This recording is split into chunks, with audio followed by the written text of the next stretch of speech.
Stop the Rock. Apollo 440. Peter hit play, and Stop the Rock by Apollo 440 blasted through the speakers. He reached over and cranked the volume to the limit. The front driver's side speaker crackled under the weight of the bass, vibrating against the doorframe. Peter punched me in the arm, a wide grin on his face. "Road trip! Road trip!" he chanted. Peter always knew how to make things exciting, even a stretch of lonely highway. The interstate still intimidated me. I was only 19. I'd had my license for 2 years, but I still felt like a novice.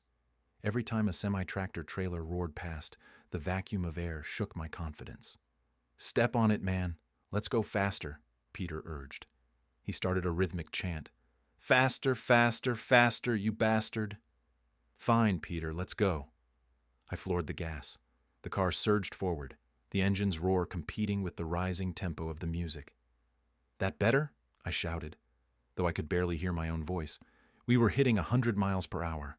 The steering wheel began to vibrate in my hands as the car pushed its mechanical limits. "Faster! Faster!" Peter kept going. I finally eased off the pedal as we rounded a bend, spotting a state trooper idling in the emergency lane. I let out a breath I didn't know I was holding. "Damn, you got lucky," Peter said, laughing. That was Peter. Always pushing the line, always finding the humor in the near miss. When we reached Rochester, we pulled into a rest stop to hit the John and grab a burger. We walked past rows of cars packed into the lot like sardines. I wondered where everyone was headed. Work trips, vacations, or perhaps a somber drive to visit a sick relative. The thought dampened my mood for a second. Inside, the lobby was swarming. It looked like a United Nations meeting, a blur of every nationality imaginable. I made my way to the restroom, where Peter was already at a urinal. I took the spot next to him.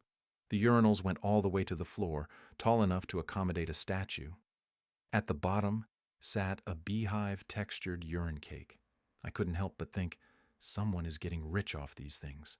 Suddenly, Peter leaned over, looking over my shoulder. "Let me see what you're working with, sailor," he deadpanned. "Get the fuck off me, man." I shoved him away with my shoulder.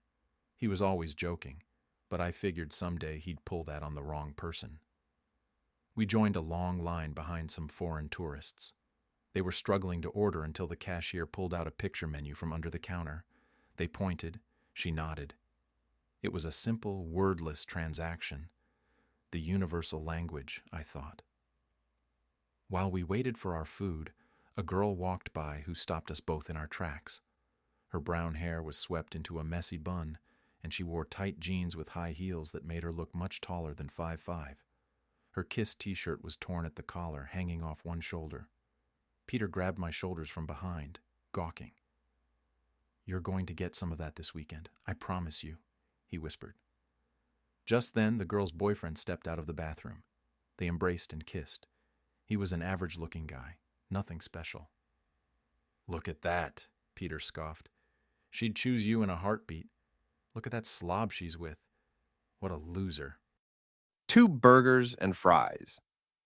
We found a corner table in the loud dining hall. Between bites, Peter told me a story about a concert where he'd shared a joint with a girl he just met. See what I'm saying? Butterfly concert girl's gonna fuck your brains out this weekend, Peter speculated. It was ridiculous, but it made me laugh. Back in my red car, we continued the trek to Buffalo. Peter's curated playlist kept us moving. He danced in his seat, occasionally punching my arm. Punch buggy 1. At least now I knew why my arm was getting bruised. At one point, he got so revved up, he hung half his body out the window at 70 miles per hour. It was reckless, but in the moment, it felt like the definition of fun. As we hit the toll booth, I slowed down and merged into the right lane as Peter directed. I handed over the $4, and we headed for the city. "Second exit," Peter coached. We transitioned onto the 33, heading toward Cal's house. As we slowed for an exit light, a car flew off the highway, blew a red light, and smashed into a passing vehicle right in front of us. "Holy shit!" I yelled. We hopped out to check on the drivers. Once we saw everyone was upright and safe, we got back in and took our turn at the next green. By 6:00 p.m., we were pulling into Cal's driveway. Cal was waiting for us. He had wavy blonde hair, that stayed perfectly in place and the build of a wrestler. He was wearing his signature black leather pants. I'd heard an artist once say those get swampy, but I wasn't about to ask Cal. "What's fucking up?" Cal asked, pushing his hair back. He looked like a young Jim Morrison. Peter hopped out and threw a play punch at Cal's stomach.